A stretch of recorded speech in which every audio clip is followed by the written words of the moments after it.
This conference will now be recorded.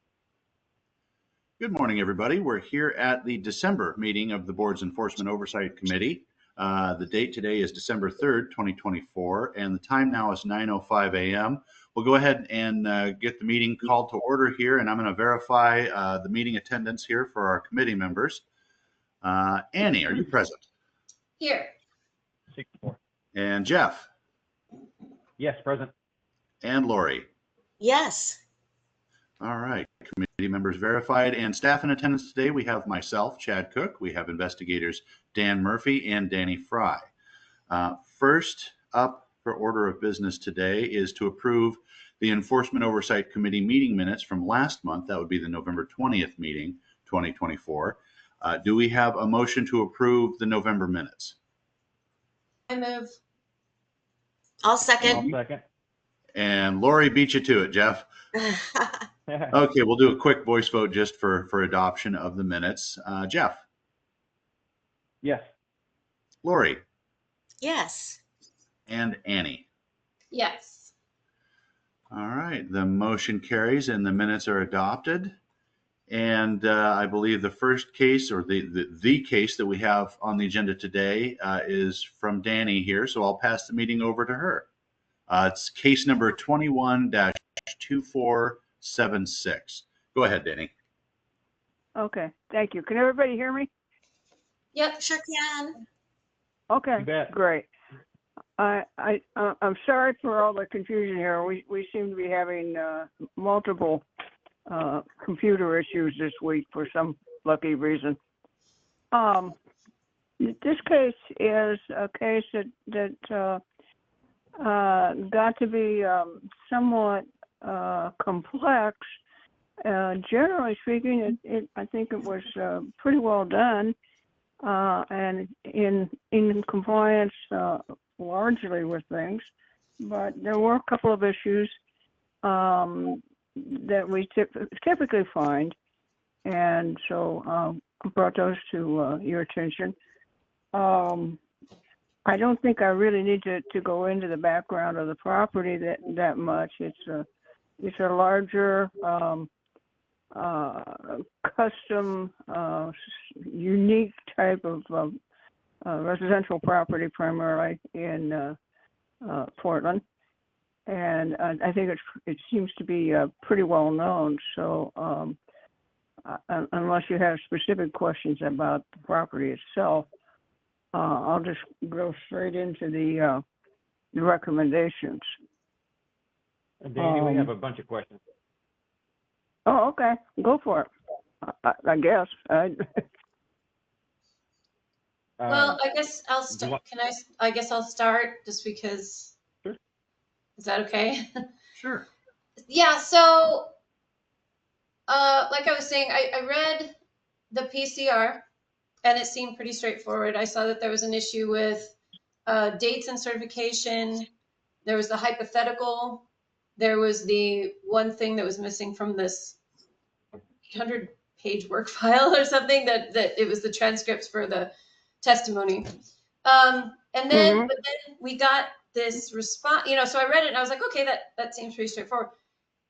And then something about no adjustments for the, some of the comps, there was no adjustments considered.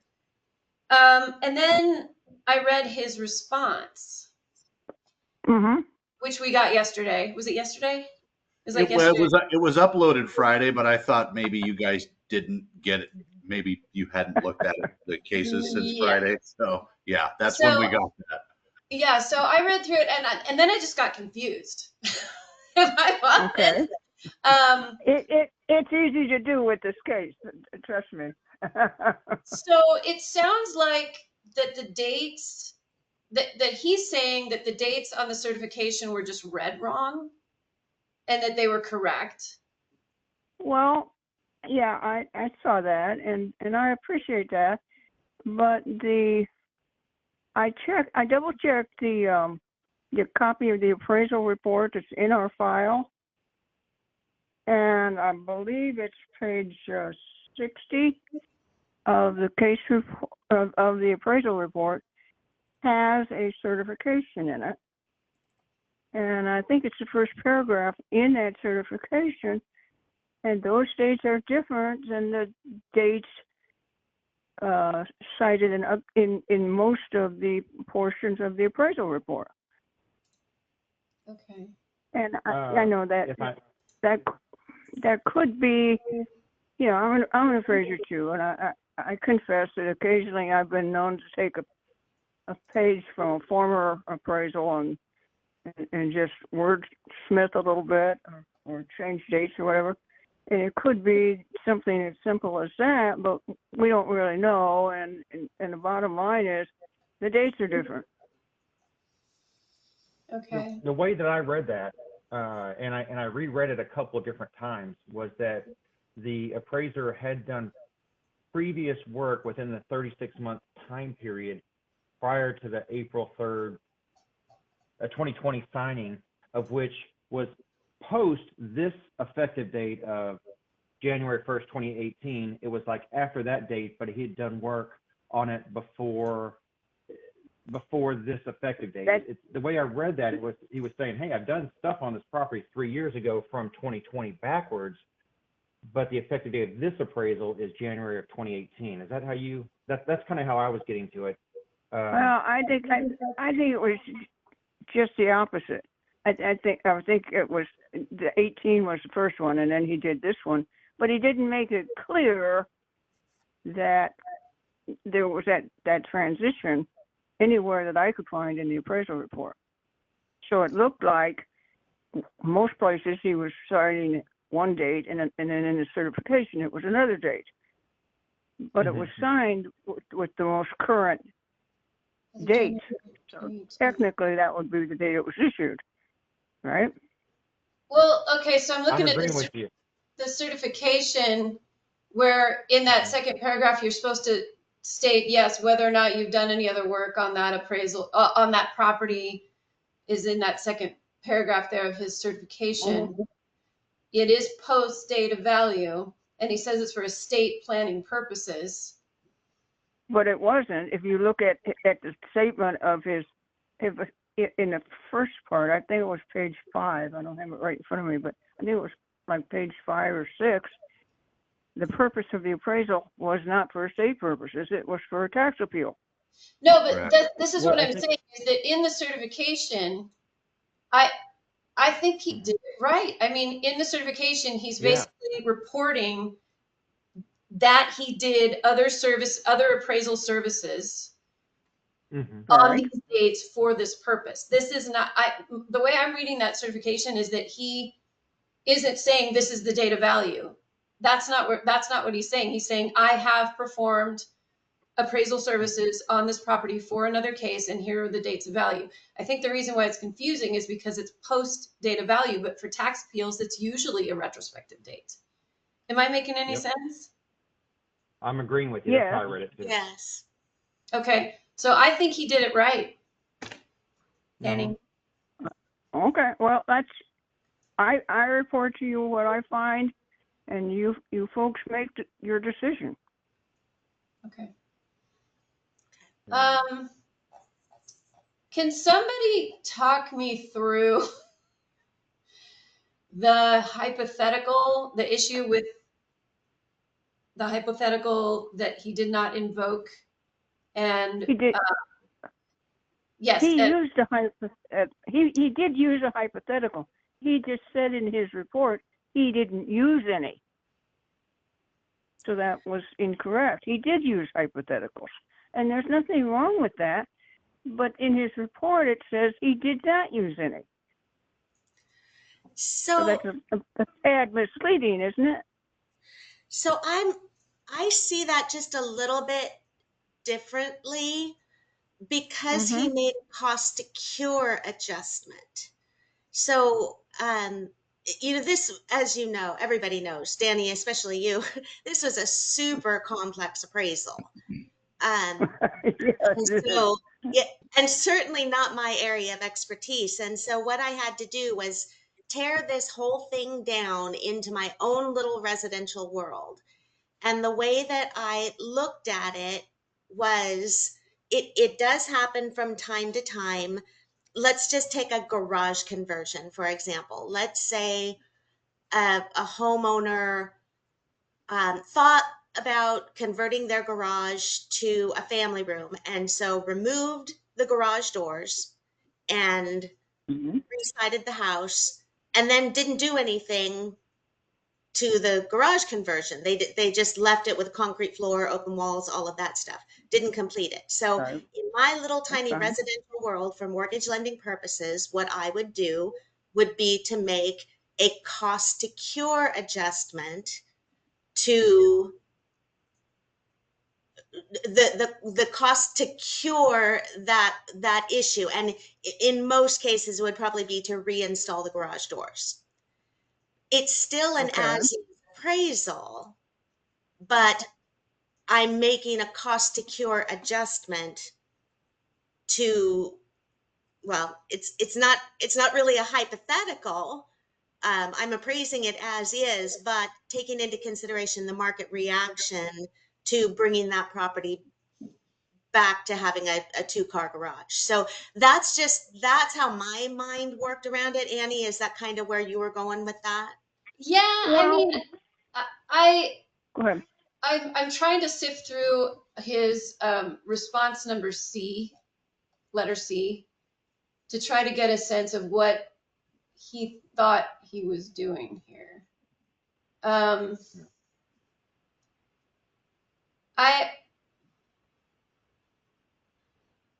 And yeah, I don't know. I think maybe so, Lori. Okay. I was tracking what you were saying. That's how I was viewing it too. It is super complex. I'm not a commercial appraiser. I am an appraiser, so, you know. But some of the stuff, it's like we're in the gray a little bit on some of these things, just like that, as is with the retrofit. I'm agreeing. It's like hypothetical. I not undertaken. I had a question mark about that myself. I was Yeah. like, really? I'm not sure how that was done, or how that's an error. And reading his response, he kind of goes through it pretty detailed about a lot of things. So I had to go back and forth between the work file and the appraisal and the PCR and his response, and I was like trying to check mark. And this is really, that's kind of where I'm at too. It's like, oh, this is what it's worth. And then it's also that the retrofit analysis was in the highest and best use. It wasn't actually part of the valuation section, which doesn't mean that you don't have a hypothetical, but I think it's gray. Yeah. High goes to the runner.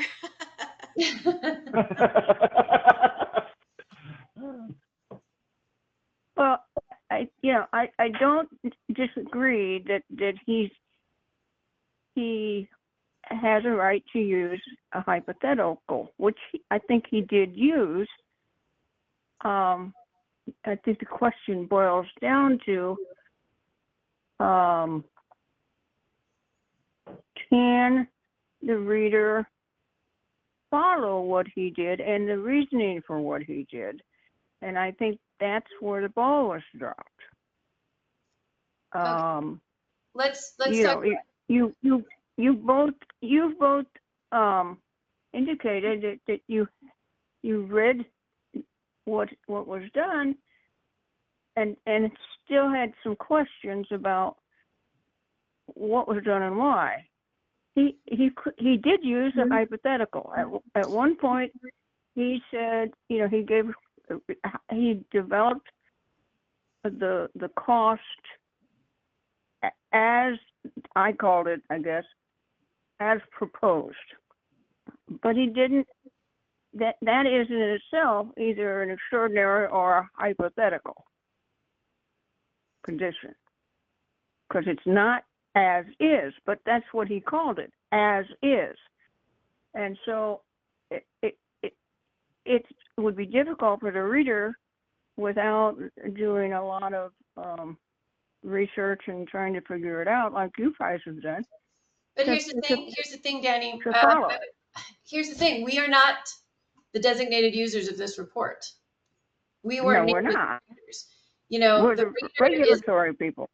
the reader is the magistrate in the case. Mm-hmm. And he actually points out that the magistrate understood what he was talking about. You know, I think that it's kind of, it would be a tall order for any appraiser to write a report that would be understandable to anybody else who picked it up. And that's why we designate users. That's why we do that. That's why we say this report is for use in this use with these people in mind, because they know the context. And so I don't think that we can measure whether or not it's misleading based on whether or not, you know, if the magistrate understood it, and and I don't know if we need to take his word for that, but if the magistrate understood it, and that was the intended user of the report and the intended audience of the report, what does it matter whether or not we can sort of figure out this Byzantine hypothetical situation? Am I out of line? Well, I would never want to say that, anything like that, but we are not specifically designated users. We perform a regulatory function. And if the people who are performing the regulatory function are duly qualified to do that, we should be able to sit down and read things and clearly understand them from the get-go, should we not? And I don't think we could do that. I mean, that's fair, but wouldn't it be better to, isn't it more about whether the magistrate was misled? Well, the magistrate is a key person, but I'm not certain that the magistrate understood and agreed with everything that the appraiser did. There were several things that the magistrate did not agree with. They weren't necessarily called out in the decision. Well, disagreeing and not understanding are two different things. I mean, I've had a lot of people disagree with my reports, but they understood them. So well, I'm playing devil's advocate. Lori, jump in. Well, no, I was just going to say, I don't think I misunderstood the report. It kind of took me to the very end when I realized that he was making the cost to cure. And then I went, oh, okay. So now I understand what he did. mm-hmm. I don't know if I would have done it that way, but I have never appraised a property like this before. So I have a quick question. Go ahead, Chad. In this, the hypothetical versus extraordinary assumption as it relates to the cost to cure. And by the way, I turned my video off because I was getting some latency issues, and this is the PC that's recording the meeting. So I figured, just for clarity of audio, I'll drop my video. In this appraisal, are we talking about the issue being that we applied a cost to cure in our highest and best use analysis that maybe then didn't carry over as an adjustment for cost to cure in the sales comparison approach? No, he very clearly made the cost to cure in his, yeah. Okay. So okay. Sorry, I was just looking for that clarity. Sorry, I'll let you guys continue your discussion.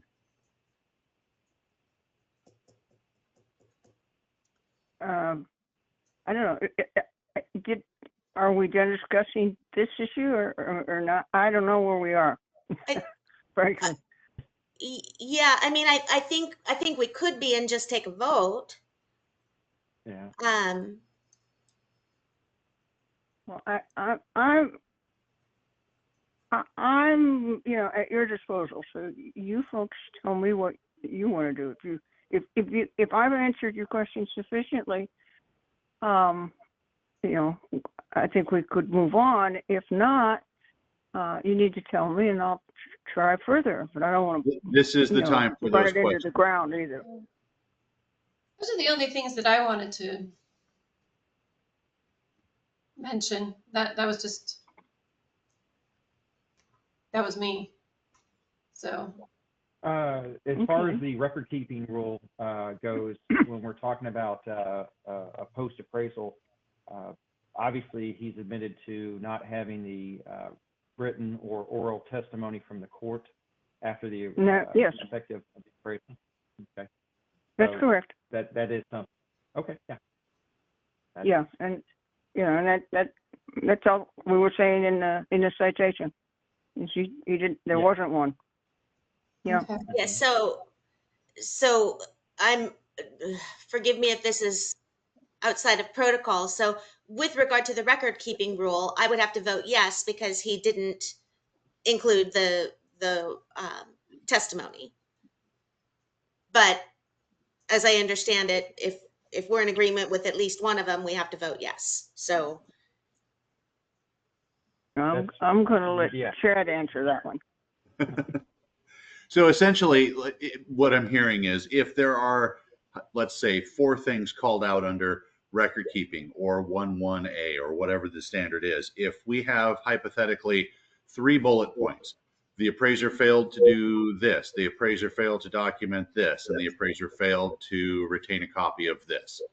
If even one of those bullet points is correct, then it's not a multiple violation situation. It's just, yes, that record keeping rule in that instance was not complied with. So yes, even if there's one bullet point that's a yes in your mind, that rule is applicable.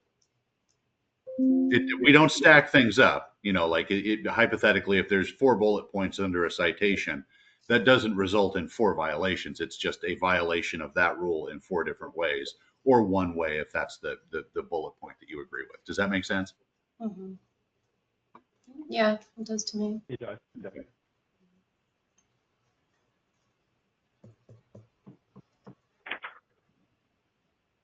Okay. Are we good to move on then with the voting? Everybody? Do you want to hear the rest of the citation first? yeah, But we're not, sorry. Danny. We're just I was at the gonna move on. question phase right now. We haven't started voting yet. Yeah. No, yeah. Okay. I'll shut up. No, No, that's not what I I meant. don't have any further questions. Yeah, I think I'm good too. I actually do have one. I'm just going to throw it out there. Is there anything in USPAP that actually states that we must apply adjustments to our comparable sales? I was looking at Standard Rule 2-1B violation. Danny, can you help me out with that one? There's no place in USPAP that says you have to apply adjustments. Okay. What USPAP says is if you do apply adjustments, you need to explain and support them. Right. Okay.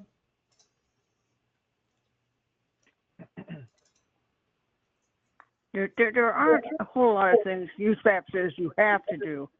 There are more things it says you can't do, or if you do it, you have to do this.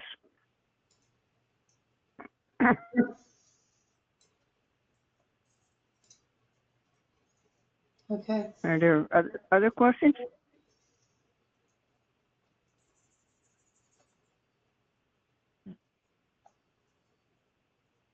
I'm good. Yeah, I'm good. Me too. Okay, Danny, I think Okay. it's we can move on to voting here. So you go ahead and call out the rule, and I will do the roll call for the EOC members. Okay. Well, record keeping rule. Jeff, Yes. Annie, Yes. and Lori. Yes.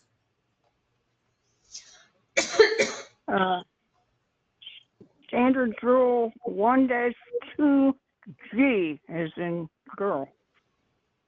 Jeff, No. Lori, No. Annie, No. Standards rule 2-1B. Jeff, No. Annie, No. and Lori. No. Standards rule 2-2A X. I think we 5. might have missed. I think we might have Oh, missed am one. I? Oh, I'm sorry, I missed one. Standards Rule 2-1C. Jeff, Yes. Lori, No. and Annie. No.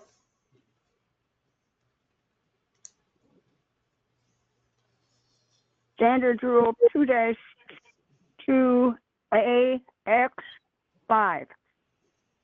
Jeff, No. Lori, Oh my goodness. I'm sorry. Yes. and Annie. Oh, you're making me the tiebreaker here.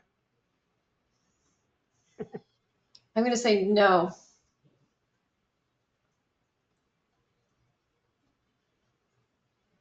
Standards Rule 2-4. Jeff, Yes.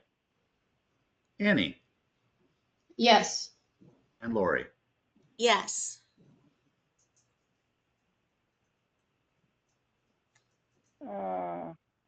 OAR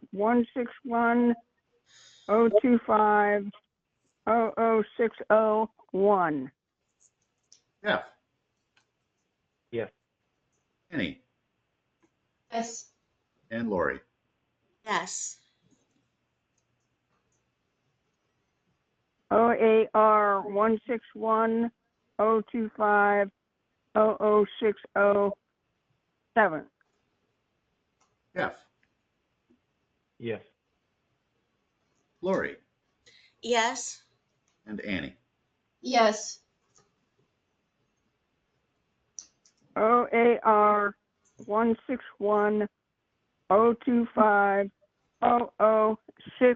161-025-00609. Jeff, Yes.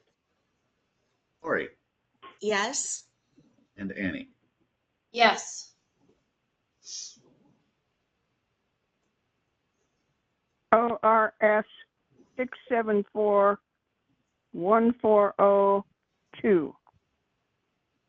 Jeff, Yes. Lori, Yes. and Annie. Yes. And ORS 674-14011. Lori, Yes. Jeff, Yes. and Annie. No. I think that covers it, Chad. I think that Back to does. you. All right. Hold on, folks. Let me switch back to the correct screen here. I got way too many windows open today.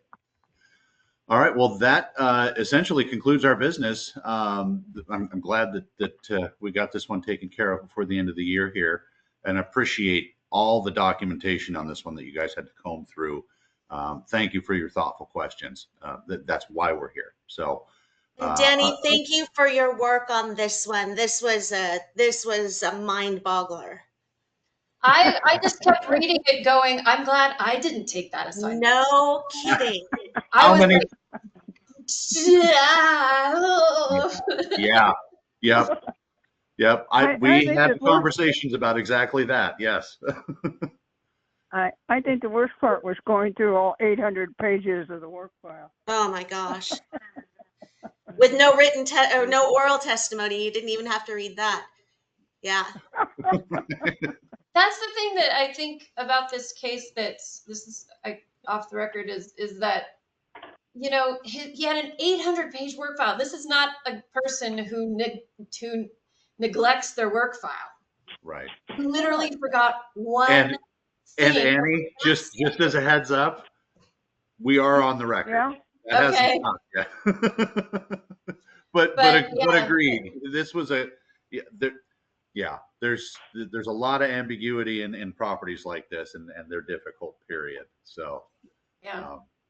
no one is perfect, or as my wife likes to say, nobody's perfect. Yeah. But Yeah. no, Well, other than this case, but that's all the business we had today, unless you folks have something you want to bring up before the end of the year here. This is our last 2024 EOC. yeah. Happy holidays, everyone. Happy holidays. Happy holidays, everybody. Mhm.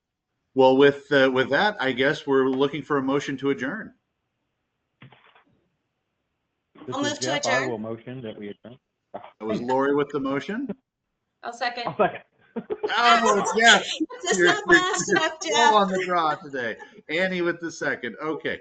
Jeff, Yes. Annie, Yes. and Lori. Yes. All right. The motion carries. The time is now 9:35 a.m. and the meeting is now adjourned. Happy holidays, everybody. Enjoy. Well, Chad? I'll talk to at least one of you Chad? before the end of the year here. Yes, Danny. I'm going to take off to the hospital. I'll call you later. Oh, sounds good. Okay. Oh, there she's gone. Okay. Bye. All right. Okay, everybody. Guys, Have a great day. bye. Bye. Thanks.